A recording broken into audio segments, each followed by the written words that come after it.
แปะสินยิ้มดิแปะแล้วก็ยิ้ม แปะเลยยิ้มยานี่ใส่ดีใส่คัก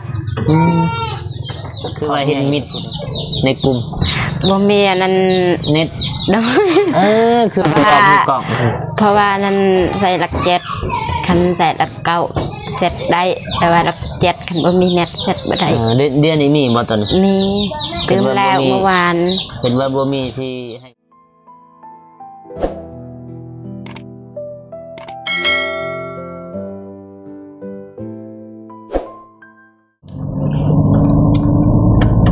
โอเคพี่น้องมาพบมาพอกับเบาฝนเนาะสีแรงๆตอนนี้คือว่าสีแวไปหาเนาะทางน้องเดิมพนะพี่น้องเนาะเพราะว่าได้ผ่านบ้านน้องเดิมเนาะก็เลยได้แวะหาแล้วก็สีแวเอาเครื่องไปให้น้องเพิ่นเครื่องไมลินฝากมาทางฝั่งไทยแหละตั้งแต่โดนละบ่ได้เอามาพี่น้องเนาะประมาณเดือน2 เดือนนี่แหละบ่ได้มามอบเครื่องเนาะพี่น้องแต่บ่ฝนก็ได้มาเยี่ยมมายามทางน้องเพิ่นอยู่วัง 3-4 มื้อก่อนนะพี่น้องเนาะโอเคพี่น้องก่อนอื่นหมดก็กราบทักทายสบายดีเด้อพ่อแม่พี่น้องเบิดสู่คนบ่ว่าอยู่ภายในและก็ต่างประเทศเนาะก็ยินดีต้อนรับเข้าสู่2เบาฝนเส้นเก่าเส้นเดิมพี่น้องมาแต่เซกองเนาะไปเวียกกับมือกล้องแล้วก็ได้ผ่านบ้านน้องเดิมนะพี่น้องเนาะก็เลยถึงมีบางคนว่าสีบกเข้าไปแต่ว่าสีเมื่อเพื่อทางท่าแตงแต่ว่ามันใกล้ๆกับบ้านน้องเดิมนะพี่น้องบางคนก็เลยเข้าไปหาทางน้องคนก่อนไปคนเบิ่งทางไข่เหล็กเนาะพี่น้องเนาะมือนี้มือเหล็กออกเนาะมือนี้เศร้าโดนบ้านกำกอกพี่น้องราชการไทยใส่สุดบริมียังนะพี่น้องบริมียังประกอบหน่อยคนมีมาจะใส่กองกายไปหน่อยนึงพี่น้องแล้วก็กลับไปคืนอีกแล้วจะนั่นก็สิเมื่อทางแตงพี่น้องบริเมื่อทางนี้เนาะสิออกมาแล้วก็กลับไปทางท่าแตงคือเก่าพี่น้องโอเคหยุดก่อนไปพี่น้องหอดบ้านน้องเดิมเนาะอย่ามืดในตอนนี้แต่ว่าในกล่องมืดอยู่ปะพอดี6 โมงพี่น้อง6 โมงแรงเดินบ้านมันเด็กน้อยเตะบ้านบรรยากาศนกฟ้าหลังฝนพี่น้องบรรยากาศนั่นแหละเย็นๆหรือว่าเป็นน้ำเปิดแอร์บ่บริสุทธิ์ยังมาฝากน้องคนเลยมีเงินเนาะบางคนก็ได้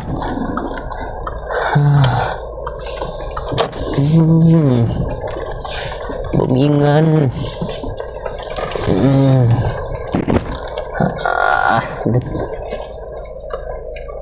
พอดีไปหาไป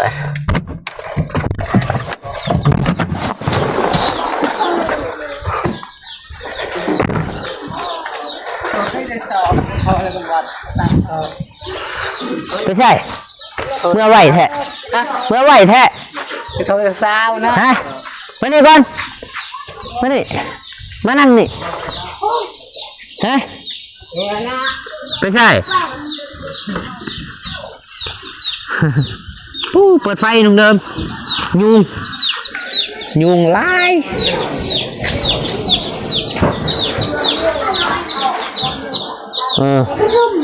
แมนอยู่นี่แหละบุกหรอกอ้าวสบายดีน้องเลยเด้อไอ้ชายคนครับสบายดีเด้อตากล้องสบายดีเด้อพ่อแม่พี่น้องผู้ใหญ่ใจบุญทุกฐานสบายดี FC พังไทยพังลาวอยู่ต่างประเทศลื่นอยู่ในบ้านก็ขอสบายดีและสวัสดีเบิร์ดสกูสคอนเดอร์สบายดีครับไปเชิญนั่งนี่อยู่นี่มันแจ้งใส่อยู่นี่แจ้งบ่เห็นหน้าเห็นตาอยู่บ่หรือว่าจะอยู่ทางนี้บ่มันแจ้งคันมาแจ้งกับบุเป็นยังสละโอเคเลื่อมตาบ่ทางนี้ยังบ่เห็นเนาะ มันเนาะไหน แม่นทางนี้จะเอาอยู่ มันอะเรา อยากมืดเนาะพี่น้องเนาะไปใช้ไปใช้ อาบน้ำไปอาบน้ ลานเลยไปใช่ละ ำอยู่ทั้งวาย ไปอยู่ทางวาย โดย ผู้น้อยเลย โดย ให้เอาเมื่อ พวกปลา มาเอา โดย บ่า อันนั้นพอพิมพ์แม่พิมพ์แล้วก็ป้ามาเอา พอ เพราะว่า พิมพ์แม่พิมพ์ไทยพอพิมพ์แม่คือ พ้นเผ็ดนี่เผ็ด โอ้เขามาเอาไปเห็นเนี่ย เบิ่งเพราะว่าเขาอยากเสียหญ้าบิน เออ เขาอยากเสียหญ้าชนกับเพเลยให้อันนั้นพวกเพิ่นเบิ่งคันแล้วเขาเฮ็ดเวียกเพิ่นก็มาส่ง ยากาแฟอยู่ใช่ อยู่หาน อยู่นี่นี่ โดย บ่ทันแหละว่า เสียตาบ้านเขาเสียแล้ว สูงสำไรอะไรเนี่ย สำนี้ เสียใบหวาดฮะ จึงน้อยบัดอันนั้นเสียบ่ทันยานว่า แนวอันนั้นสวงเพิ่นตอกหญ้าไว้ มันน้อยชนนี้มันมันสิปงไหมสิบ่ตายอันเสียโอ้ยมันบ่ลายปานใดก็ลายอยู่เนาะพี่น้องตะวันเนาะทางน้องเดิมเพิ่นปลูกทีกันน่าจะทันอยู่คิดว่าสบายดีไหมเท่าเด้อ กินข้าวกินน้ำแล้วล่ะบ่ บ้านนี่บ่ ก็ ฮะ ตอนนี้ ตอนนี้ยังนี่นั่งนำน้องเดินอยู่ โดยถ้ากินสิหุงข้าว สบายดีเด้อน้องเดินเป็นไรเพิ่นวะสบายดีอยู่บ่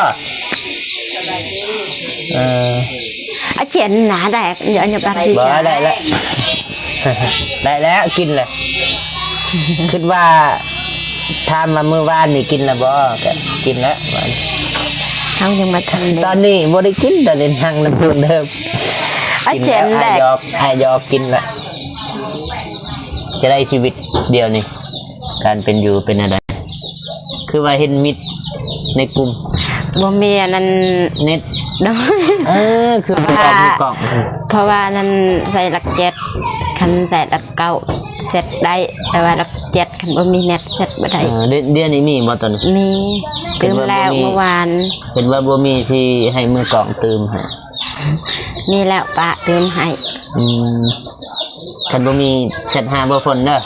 โดย บ่สิเบิดแล้วเซต5นี่เบิดแล้วมันเซตบ่ได้สิเติมให้รอกซ้ำเน็ตซ้ำ10,000กีบก็ประมาณจักบาทเด้บ่จักมัน10,000กีบเนาะแสนกีบก็100ประมาณ10กว่าบาทประมาณบ่ฮอดเนาะ10,000กีบเนาะ10,000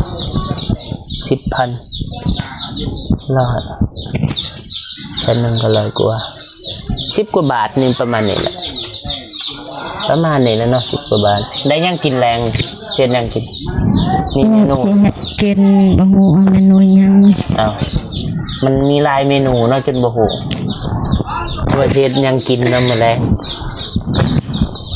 บ่ได้ ด้วยเฮ็ดของกินค่อย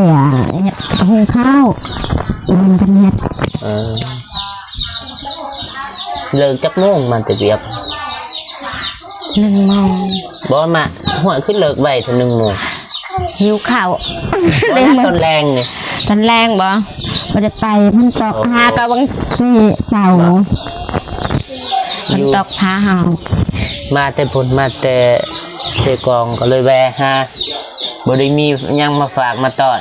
บ่มีหยังมาเยี่ยมมายามก็ดีใจ เสียใจน้ำเด้อบ่มีหยังอายบ่ได้ ยาก็ต้องน้ำปลาเพราะว่าทำร้านให้ปลามาจะต้องไหวฝนตกไหม จังหวะเฮาบ่ได้อยู่ทงวายมาแต่ ปลาทายยุ่งยายุ่งนี่เศร้าทำสิ บ่ฮู้ได้บ่ได้อยู่บ้านคิดว่าฝนบ่ตกเพราะว่าอยู่ฝนบ่ตก โดย แต่ว่าเบิ่งทางบ้านเฮานี่มืดตื้อๆเลยพี่น้องมันยากโทรศัพท์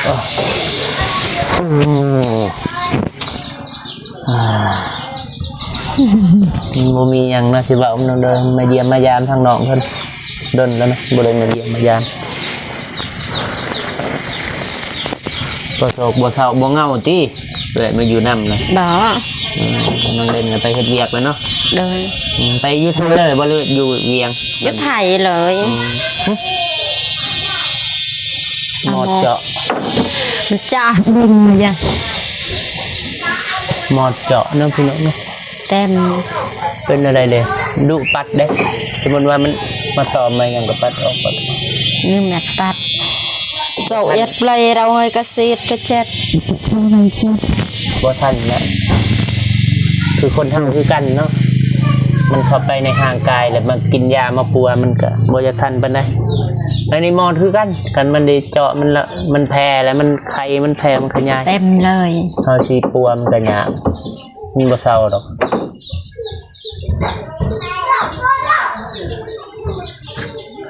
ปกติเท่าไหร่เสียค่าหนังจ้ะ บัตรอันนั้นเอ่ยกับมินน้องมีเรียนมาอยู่50,000 ค่าหนังเนี่ยเดือนหนึง โดย ค่าไฟได้ซะ ขับให้33 เดือนหนึ่งก็100 กว่าบาทเนาะบ่ฮู้ว่าอยู่ไทยแพงบ่100 กว่าบาทแต่ว่าทางฝั่งลาวนี่คันว่าเฉลี่ยใส่ถือว่าแพงนะพี่น้อง100 กว่าบาทต่อเดือนเดือนหนึ่ง100 กว่าบาทเนาะ100 กว่าปีหนึ่งก็ถือว่าหลายเติบแล้วคือสมัยก่อนนะบ่แม่นสมัยก่อนนะสมัยนี้แต่ว่าตอนนั้นเนาะตอนที่บ่พ้นยังน้อย 10,000 รายเดือนคืออยู่บ้านเฮาแบบ4 เดือน4 เดือนเขามาเก็บเธอนึง 4 เดือนเท่านึงบ่ โดย ก็คิดว่าเดือนหนึง30,000คือว่าแพงบ่ฟุ้นเดือนหนึงแสนป้าย คันขับให้ทุกเดือน 30,000นั่นบ่ โดย แต่หันแหละ30 สมมุติเอาใส่ประหยัดก็สำนั้นใส่เปลืองก็สำนั้น มันมีเขากำหนดให้สำนัน โดย เพราะว่าเฉลี่ยค่าอันนี้อันนั้นมันก็สิ้นเปลืองอยู่ในหันแหละจะบ่ใส่เก็บ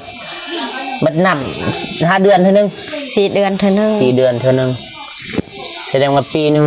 3 เทื่อ โดย มาเก็บ เดือนหนึ่งเขาเก็บอันนั้น เท่าไรวันนี้4 เดือนเท่านึงเขามาเก็บเท่าไร 12,000 ประมาณ6ประมาณ700นี่แหละ700-800 ตอนนั้นเอ่ยกับอันนั้นน้องมิลินบ่ได้มาอยู่นี่เขาเสียก็เดือนหนึ่ง10 ปลายพันบางทีก็20,000 อันนี้ปอกเดิมบ่นี่ โดย บ่ปลูกไม้โซเลยอยู่นี่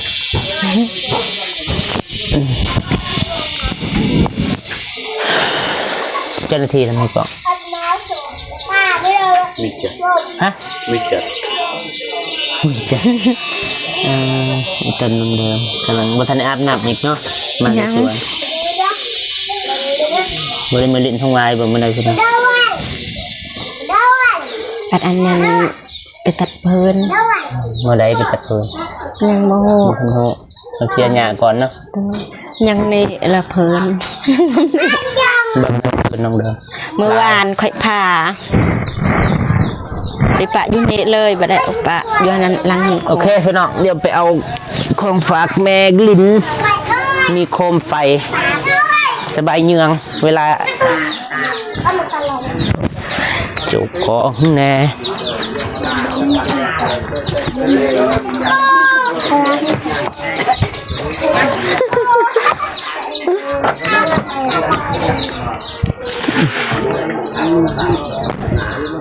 กระเป๋าน้องเดิม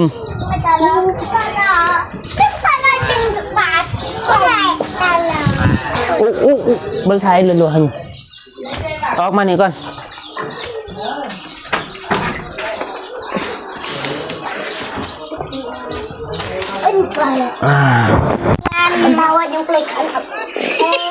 กระเป๋าน้องเดิมบัวได้มียังหรอกในนี่มีแต่กระเป๋าอียังบ่ฮู้คือกันเอาแกะเบิ่ง โดยขอบใจเวลาเด้อง ามกระเป๋าอัน อีแกะเลย แกะรถน้องเดิมเครื่องลิ้นนี่แหละลดหน่อยบ่ฮู้ว่ามียังเนาะบ่คนเบิ่งกันก่อน เหมือนน่ะ ขนม มีขนม แคปหมูอันนี้เคยได้กินอยู่เนาะ เคย แต่ว่าอ๋อก้อนบนจะใส่ ขอ เสื้ ง อ แม่กันสอง ตัวนี้คันกินได้ก็กินเด้อกินบ่ได้ก็บ่กินมันดนละนี่ยังฮะ ยาตัวนี้ใส่ดีเลยเด้ แน่น โดยมันสมมุดเจ็บหลังเฮาทาแล้วเศร้าเลย สมมุดเจ็บหัวก็เฮาทา ลองแกะมา ดิบ แกะมาดมยายังเอิญสิอ่านเบิ่งซื้อ ๆอันนั้น คือกัน ดินบักถึกอันนั้นใส่ลานถึกใส่อันนั้นสุภาพอันนั้นตอนนั้นทรงลานมายืนแล้วถึกอันนั้นก็ตัดใส่เดนหรือท่ายาตัวนี้ โอ้ถึกทักสิตีนลา อยู่อาสดี เบิ่งแกะเบิ่งมึง ใส่ดีเลย เบิ่งสิแกะได้หรือเปล่า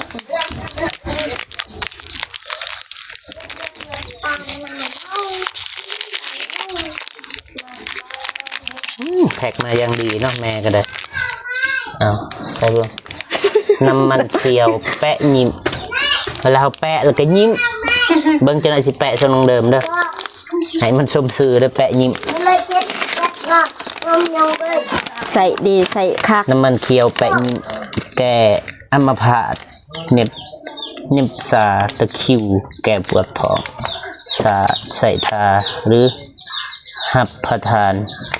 กับน้ำห่อนเพียง 2-3 หยดปะโถกินก็ได้ด้วยนี่ กินก็ได้ปะ แม่นเบิ้งสิแปะใช่ตรงเดิมเด้อจะเข้าใจแต่ว่ายายังนี่แปะยิ้ม แปะสิน ยิ้มดิแปะแล้วก็ยิ้ม แปะแล้วยิ้มยานี่ ใส่ดีใส่คัก ท้องใหญ่แท้คุณเองก็ได้ ขนาดนั้นทองเท่ากระทาใส่อันนั้นเต็ม เอาแกะเบิ้งอีกยังอีกมาปะอยู่ในบอสในกระเป๋า มีหัวโคมได้ไปเนือง เป็นยังไง เขียด เปิดเบิ้งน้องน้ำฝนเปิดบ่ได้เด้มันเดิมเปิดได้อีกบ่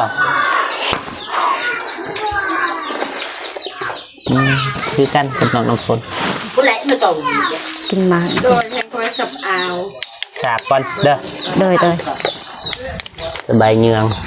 โคตรเงียบแบบคน เนืองเขียดนี่ยานั่น ยาเนี่ยยาดม โดยยาดม ใช่บ้างยาดมนี่ว่าอยู่เหือนยาดมผสมสมุนไพรตราห้องไทยสูตร 2หอมยา จักกลับอันเบิ้งออกเบิ้เลยเบิ้เลยบ่ เบิด อ้าวโอ้มันเหี่ยแต่มันก็ มันเนาะ เอายา ยาเด็กน้อย ยายังเหรอ บ่ฮู้ ซาลายาปลายาซาลาเวลาเบิ้งสิเบิ้งกัน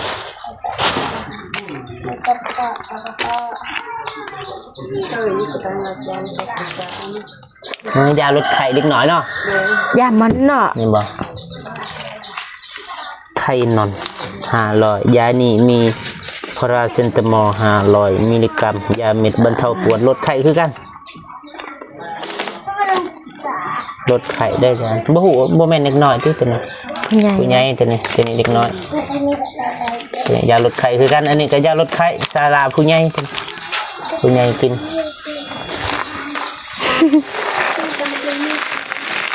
ขนม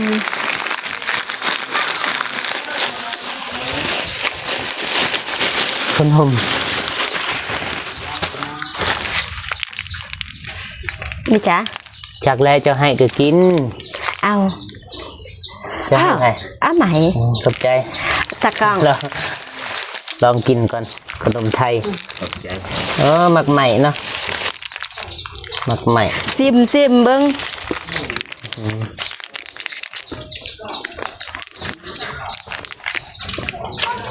มือบลางก็กินด้วย หมักยังอยู่หมักใหม่ แซ่บปัก10 เนื้อ หน้าหมูกันซิมขนมคือกัน กินยำปากวาง เบิด ฮึเบิดแล้วบ่ เบิด โอ้อย่าน้ำนองน้ำฝนแล้วไปถืออันนี้มันลายเนาะบ่ฝนเห็นอยู่ในกระเป๋าแล้วมันสิปนกันกับเครื่องนอกน้ำฝนนอกน้ำฝนประมาณ7-8 อันแล้วพี่น้องตัวนั้นต้องเดิมได้อันเดียวจริงๆมันลายแต่บ่ฮู้ว่ามันของไผอันนั้นมันสะอยู่หั่นในกระเป๋าก็เลยได้ไปให้น้องน้ำฝนก่อนก็เลยน่าจะแม่นอยู่หั่นแน่ต้องเดิมได้อันเดียวแต่เนี่ย แต่อันเดียว คนได้ประมาณ ดีใจแล้ว 7-8 อันเนี่ยบ่จื้อปานใดมันเป็นยังเบิดเลยเดี๋ยวสิเอามาให้อยู่หั่นกระเป๋าแบบนี้คือสีลายเนาะน้องเดิม กระตัง ผู้ชายหรือผู้หญิงจะซื้อแกะตาผู้หญิงบ่อ๋อคือ จานมันจังจาน ได้แล้วพอละเอาไปกินอื่นมา คักดีใจแห้งได้ยาตัวนี้ กระเป๋าเคยได้อยู่บ่แบบงามเนี่ยกระเป๋าขออนุญาต งาม เบิ่ งาม มันเคยมีเงินขัง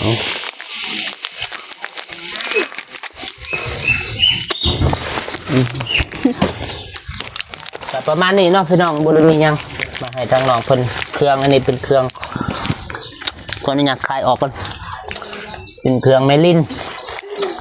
ฝากมาให้น้องเพิ่นเนาะแต่ว่าฝากตั้งแต่เพิ่นละเดือนปลายเลยแต่ว่าบ่ได้จักเทื่อเนาะเพราะว่าเครื่องมันตกข้างมันมีปัญหาตามทางนะพี่น้องเนาะแล้วก็คือไอ้เว้านะคันบ่กินได้ก็กินตัวนี้ดมก่อนบูด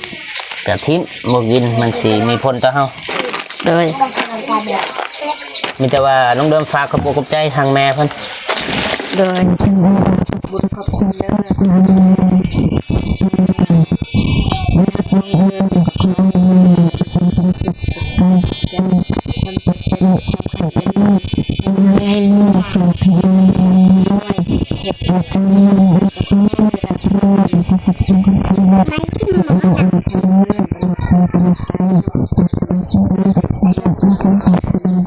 สาธุ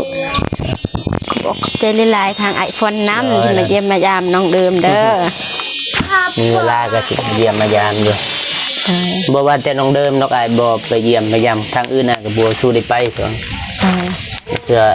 ไม่ได้ว่างก็คืออันนี้แหละอ้ายก็เวลามาหาแต่บ่เป็นหยังพี่น้องถึงเฮาสิบ่มาหาก็หักแพงคือเก่าโอเคพี่น้อง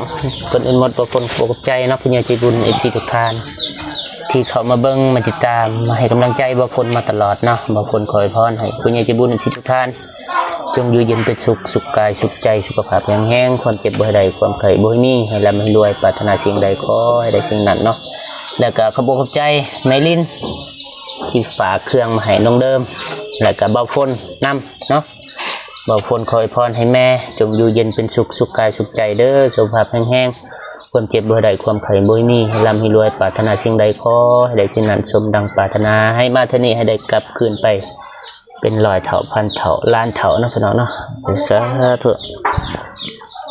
โอเคพี่น้องบางคนก็สิเดินทางกลับเนาะแล้วก็สิขอจบคลิปเพียงเท่านี้เนาะพอๆกันคลิปต่อไปสำหรับคลิปนี้บางคนแล้วก็น้องเดิมขอตัวลาไปก่อนบ๊ายบาย